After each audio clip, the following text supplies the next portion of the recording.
Je me suis rendu compte il n'y a pas si longtemps que je ne savais même pas ce que c'était que la cryptographie. Un peu bête quand même pour quelqu'un qui fait des vidéos sur les crypto-monnaies. Alors j'ai fait pas mal de recherches, j'ai tout condensé, super bien organisé et aujourd'hui je vous partage ce qu'est la cryptographie. Si c'est la première vidéo que vous regardez sur CoinStation, bienvenue. Je m'appelle Léo et je parle de finances décentralisées et du web 3.0 sur cette chaîne. Si vous souhaitez comprendre comment les crypto-monnaies sont en train de révolutionner notre société, abonnez-vous à ma chaîne. Pour aller droit au but, la cryptographie c'est exactement pareil que quand on envoyait des messages cryptés pendant la Seconde Guerre mondiale. On envoie AXDE comme message et dans une autre lettre secrète, on envoie remplacer X par I et donc la personne peut décoder le message et trouver en changeant le X par un I à l'aide. Et maintenant, allons un peu plus loin. Les crypto-monnaies comme Bitcoin et Ethereum ont acquis une immense popularité grâce à leur nature décentralisée, sécurisée et anonyme. Leur architecture peer-to-peer permet de transférer des fonds et d'autres actifs numériques entre deux individus différents sans autorité centrale. Mais comment ce système peut-il être sécurisé sans aucune intervention ? C'est là qu'entre le concept de cryptographie qui constitue l'épine dorsale de la finance décentralisée. La cryptographie est la pratique mathématique et informatique du codage et du décodage des données afin de garantir la sécurité et la fiabilité du réseau. Bitcoin utilise trois méthodes cryptographiques différentes, dont une dédiée à la génération de ces paires de clés publiques et privées et une autre pour le minage. Crypto, ça veut dire quoi au juste ? Le mot crypto signifie littéralement caché ou secret, dans ce contexte anonyme. Selon la configuration, la technologie de cryptographie mise en œuvre assure un pseudo-anonymat ou un anonymat complet. En principe, la cryptographie garantit la sécurité des transactions et des participants, l'indépendance des opérations par rapport à une autorité centrale et la protection contre les doubles dépenses. La technologie cryptographique est utilisée à des fins multiples. Pour sécuriser les différentes transactions effectuées sur le réseau, pour contrôler la génération de nouvelles unités monétaires et pour vérifier le transfert d'actifs numériques et de tokens. Faisons une analogie avec une transaction du monde réel. Lorsque vous faites un chèque bancaire, ce qui nécessite votre signature. Pour qu'une signature soit digne de confiance et sûre, elle doit présenter les propriétés suivantes. Elle doit être infalsifiable, de sorte que personne ne puisse faire votre signature à votre place.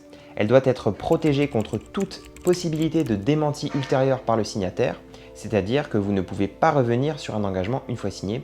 Et enfin, une tierce personne doit pouvoir vérifier qu'il s'agit bien de votre signature.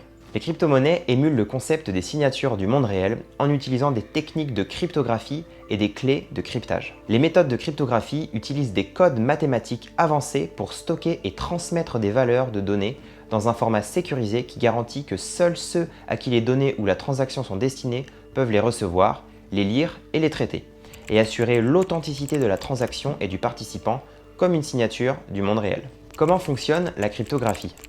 La cryptographie est une technique permettant d'envoyer des messages sécurisés entre deux participants ou plus. L'expéditeur crypte ou cache un message à l'aide d'un type de clé et d'algorithme, puis il envoie cette forme cryptée du message au destinataire, et le destinataire la décrypte pour générer le message original. Les clés de chiffrement sont l'aspect le plus important de la cryptographie. Elles rendent un message, une transaction ou une valeur de données illisible pour une personne non autorisée et ne peuvent être lues et traitées que par le destinataire prévu. Les clés rendent l'information crypto, donc secrète. De nombreuses crypto-monnaies, comme le Bitcoin, n'utilisent pas explicitement l'envoi de tels messages secrets et cryptés, car la plupart des informations qui concernent les transactions en Bitcoin sont en grande partie publiques. Cependant, il existe un autre type de crypto-monnaie comme Zcash et Monero qui utilisent diverses formes de cryptographie pour garder les détails de la transaction sécurisée et complètement anonyme pendant la transmission. Certains des outils qui ont été développés dans le cadre de la cryptographie ont trouvé une utilisation importante dans le fonctionnement des crypto-monnaies. Ils comprennent des fonctions de hachage et de signature numérique qui font partie intégrante du traitement du Bitcoin, même si ce dernier n'utilise pas directement de messages cachés. Dans la suite de la vidéo, on va parler de trois méthodes principales de cryptage en cryptographie. Première méthode, la cryptographie à chiffrement symétrique. La première méthode est la cryptographie à chiffrement symétrique. Elle utilise la même clé secrète pour crypter le message brut à la source, transmettre le message crypté au destinataire, puis décrypter le message à destination. Un exemple simple est la représentation d'alphabet par des chiffres. Disons que A correspond à 1, B à 2 et ainsi de suite. Un message comme Hello sera crypté sous la forme 8, 5, 12, 12, 15. Et cette valeur sera transmise sur le réseau au destinataire. Une fois le message reçu, le destinateur le déchiffrera en utilisant la même méthode inverse. 8 égale H, 5 égale E, etc. pour obtenir la valeur originale du message Hello. Même si des parties non autorisées reçoivent le message crypté 8, 5, 12, 12, 15, celui-ci n'aura aucune valeur pour elles à moins qu'elles ne connaissent la méthodologie de cryptage. C'est l'un des exemples les plus simples de cryptage symétrique, mais il existe de nombreuses variantes complexes pour renforcer la sécurité. Cette méthode offre les avantages d'une mise en œuvre simple avec une charge opérationnelle minimale, mais souffre de problèmes de sécurité au niveau de la clé partagée et de problèmes d'évolutivité. La deuxième méthode, c'est la cryptographie à chiffrement asymétrique. La deuxième méthode est la cryptographie à chiffrement asymétrique qui utilise deux clés différentes, une publique et une privée, pour chiffrer et déchiffrer les données. La clé publique peut être diffusée ouvertement, comme l'adresse du destinataire des fonds, tandis que la clé privée n'est connue que de son propriétaire. Dans cette méthode, une personne peut crypter un message en utilisant la clé publique du destinataire, mais celui-ci ne peut être décrypté que par la clé privée du destinataire. Pour donner un exemple simple de cryptographie à chiffrement asymétrique, prenons une boîte aux lettres. L'adresse de cette boîte aux lettres est connue de tous, par exemple 3 rue de Rivoli à Paris, et permet à n'importe qui d'envoyer un message. L'adresse, c'est la clé publique. Par contre, seul le propriétaire de cette boîte aux lettres disposant de la clé pourra ouvrir la boîte. La clé de la boîte aux lettres, c'est la clé privée. Cette méthode permet de réaliser les deux fonctions importantes d'authentification et de cryptage pour les transactions en crypto-monnaie. L'asymétrie utilisée pour les clés Bitcoin est appelée cryptographie sur les courbes elliptiques.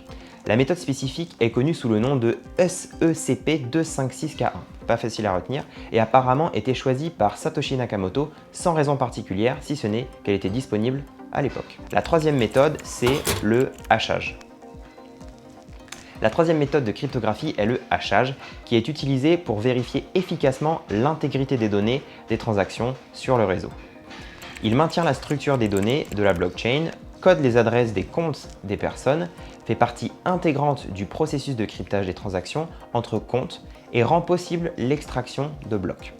De plus, les signatures numériques complètent ces divers processus de cryptographie en permettant aux participants de s'authentifier au réseau. De multiples variations des méthodes ci-dessus, avec les niveaux de personnalisation souhaités, peuvent être mises en œuvre sur divers réseaux de crypto-monnaies. L'anonymat et la discrétion sont des aspects essentiels des crypto-monnaies, et les méthodes utilisées par les techniques cryptographiques garantissent que les participants et leurs activités restent cachés dans la mesure souhaitée. On a maintenant fait le tour de ce qu'est la cryptographie, j'espère que vous avez appris des choses aujourd'hui. Si vous avez apprécié la vidéo, vous pouvez vous abonner à ma chaîne et cliquer sur le pouce bleu. Merci, à bientôt.